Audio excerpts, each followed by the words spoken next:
Vediamo dopo. Scusi, lei vuole entrare o vuole uscire? Che vuole fare? Quello che dice lei. Io vorrei che lei entrasse. Allora entro. Benissimo, signor Litterio Scalisi, venga, venga. Allora, la deve smettere di fare sogni strani. Ma ce l'ho spiegato, è lei che lo pensa. Invece, che cosa è successo al paese? Ci sono novità? È morto un vecchio paesano che era in carcere. Ci è arrivata la notizia che era in carcere, poveretto. Noi ci eravamo tutti affezionati. Abbiamo fatto anche delle collette ogni tanto. Questo praticamente ammazzò una volta, creatori e si racconta al paese che quando ci fu l'avvocato, io ero già in carcere, ce lo dovevano fare. Io non lo so dove vuole andare a parare, però lei vada avanti perché... Sono cose che dispiacciono. Certo, sono cose che dispiacciono, certo. E l'avvocato ci fu in carcere e ci disse... signor Umberto, perché si chiamava Umberto. Si chiamava Umberto, sì. Umberto Asigna, lo sapevamo. Bene, va bene, il soprannome, il pecco, così c'era la scimmia. Signor Umberto ci disse, ci ho due notizie per lei. Due notizie. Due notizie, chi aspettava il risultato del processo, dalla causa. La sentenza. La sentenza, e io dice, avvocato, queste notizie dice, è una buona e una è cattiva. È sempre così, quando arrivano per la vita è sempre una è buona e una è cattiva. Una cattiva. E io dice, se scippamene sta ianga, come si dice a Catania, mi dia subito quella cattiva e non ne parliamo più. E l'avvocato ci dice, quella cattiva Erice che hanno fatto l'analisi del sangue trovato sul luogo del delitto, che era Chiddu di Iddu, e hanno accertato senza dubbi dice, che è il suo sangue, e perciò ci hanno dato l'ergastolo. Quindi questa era la prima notizia. Cioè chiedo su immagine. E poi ci dice, quella buona qual è? Questa era quella cattiva. Perché da buona dice che azotomia e glicemia tutto a posto. Ma io perché la ascolto? Io perché la ascolto, vorrei sapere. E ora è morto dopo 25 perciò io anni pensavo a una cosa diversa, l'esame del DNA e poi azotemia e glicemia tutto a posto. Vabbè, senta, per il resto che c'ha qua? Che si è portato? Che c'ha il giornale? No, questa mi serve per dopo. Ah, per dopo, quindi lei già si è preparato col giornale. Da cucina Afri si va a cattare una camisa a Catania. Ha fatto shopping. Ha fatto shopping. No, scendiamo con l'autobus, dice tutto così. Shopping. Non lo so che cos'è.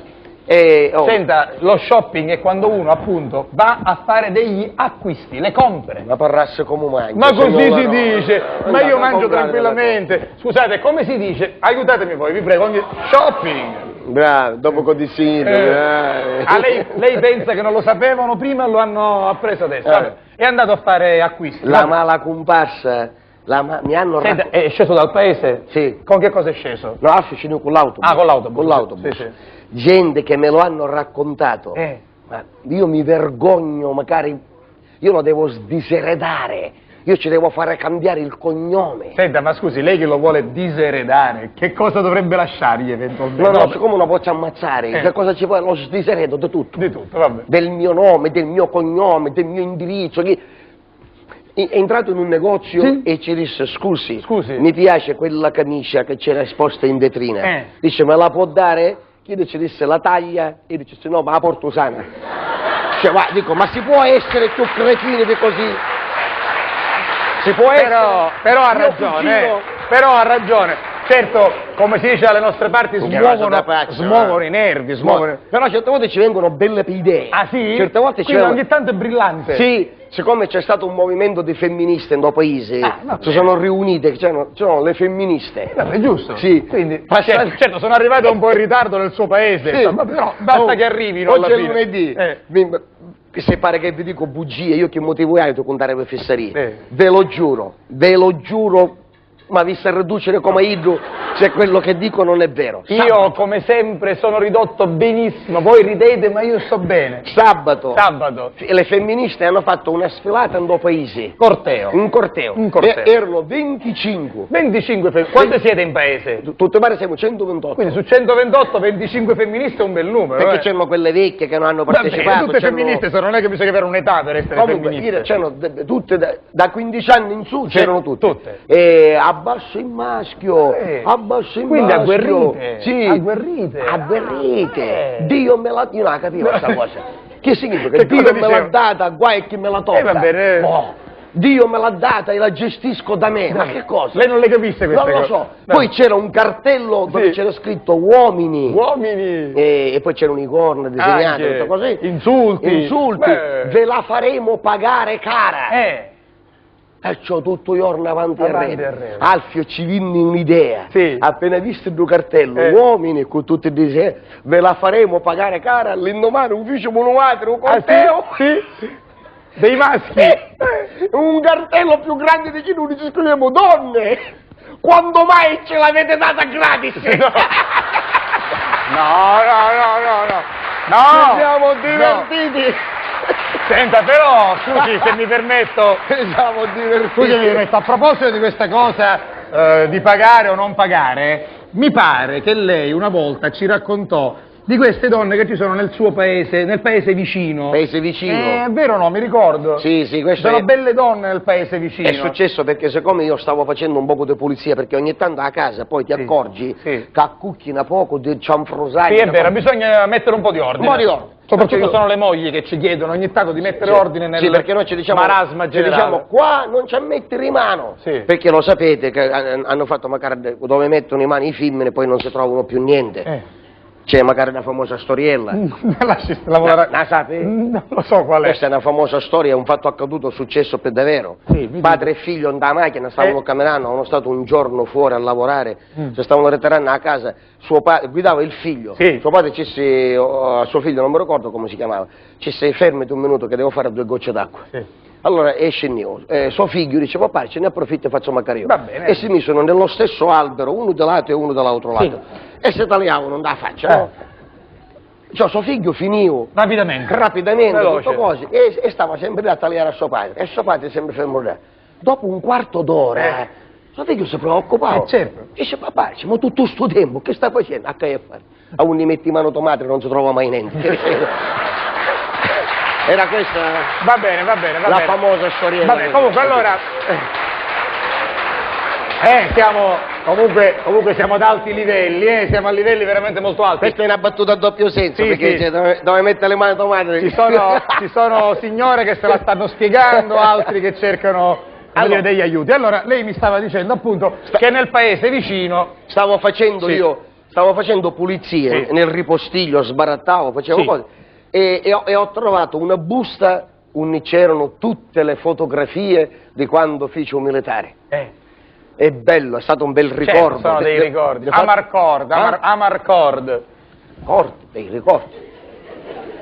Ah, certo, con una certa amarezza, perché questi ricordi erano amari perché uno pensa che bella la Ma come giovinezza. se lei ha detto che sono ricordi belli, io ho detto Amarcord.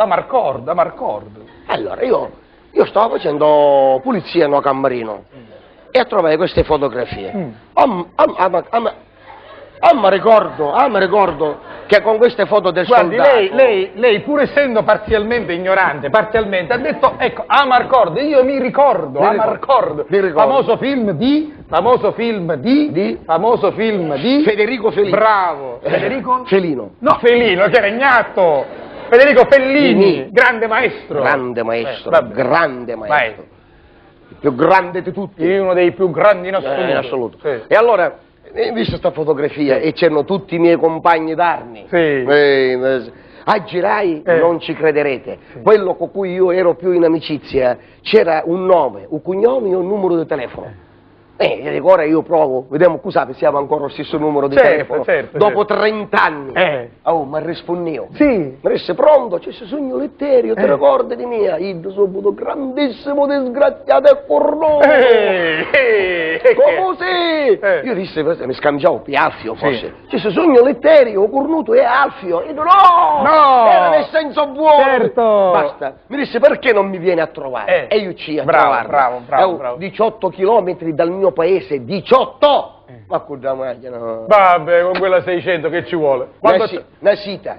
Quando c'è impiegato? 3 ore. 18 km, 3 ore. Tempo. Veloce. Mi fermai solo 4 volte perché ora cammino con il bidoncino dell'acqua da presso, perché ughi, Quindi io stoppo a stare attento, non mi brucia la faccia, c'è via l'acqua e cammino. Ma come lei dice, ughi non perché è scarsa, ma perché è pimpante, è brillante, certo. C'ha l'adrenalina. Bravo. Basta, arrivo da questo mio amico e io mi fece una festa. E che ti posso offrire un caffè, un tè, un bicchierino. Ma veramente un'accoglienza, signor Rosa. Poi dice, facciamoci una bella passeggiata. Bravo. Ci siamo fatti una passeggiata per il paese. Camminavamo da così, guardi, come siamo noi come due amici. Questo ero io e io ero lui. Scusi, ripeta che non abbiamo capito. Questo ero io e io ero lui. E quindi io chi ero? Lei era io, cioè io ero qua, no? E io chi ero allora? Scusi. Lui. Ora lui. Quindi l'ha vista contare lui. Sì, invece... Per come lui non la sa, lei torna qua e io faccio lui. Che sono io. E quindi io alla fine chi sono? Io. C'è lei? Me. Vabbè. Stavamo camminando. Ok. L'importante, capisce, nella vita è rendersi conto di quello che succede, perché se uno non si rende conto... Che facciamo? Stavamo camminando a braccetto così, no marciapiede. Con nonchalance. No, io e Ido e basta, non c'era lo stesso. Ho capito, con nonchalance. Ci conviene fingere... Senta, con nonchalance non è una donna, vuol dire con sicurezza, con tranquillità. Con serenità, con sicurezza, con tranquillità. Per non camminare, nunca ste paureti, facciamo un pezzo. Vabbè, facciamo la finta che camminavamo da così. Stavamo camminando, io non mi ricordo se aveva la mano da secchetta o la mano così. Arrivato a un certo punto sta venendo una donna verso di noi. Io devo mi fare, sta vedendo questa signora che sta camminando. Sì. Ma lei si andava troppo culo quando cammina. Senta, io così so camminare da fermo, non ce la faccio, non è che sono un mimo. Allora, la sta vedendo questa ragazza? La sta vedendo, dice, questa donna che sta scendendo. Dice, questa è la moglie del macellaio che c'è su tale casa. Sì, allora, una bella donna. Mi disse, chi sta con 150 euro, ta-ta-tan, è fatta a pagamento. A pagamento. Io mi stavo girando per tagliare, mi disse, tagliare chi non dopo colorare, c'è chi non dopo colorare, chi diciamo che era come fruttaiolo, quella 120 euro, ta-ta-tan, è fatta.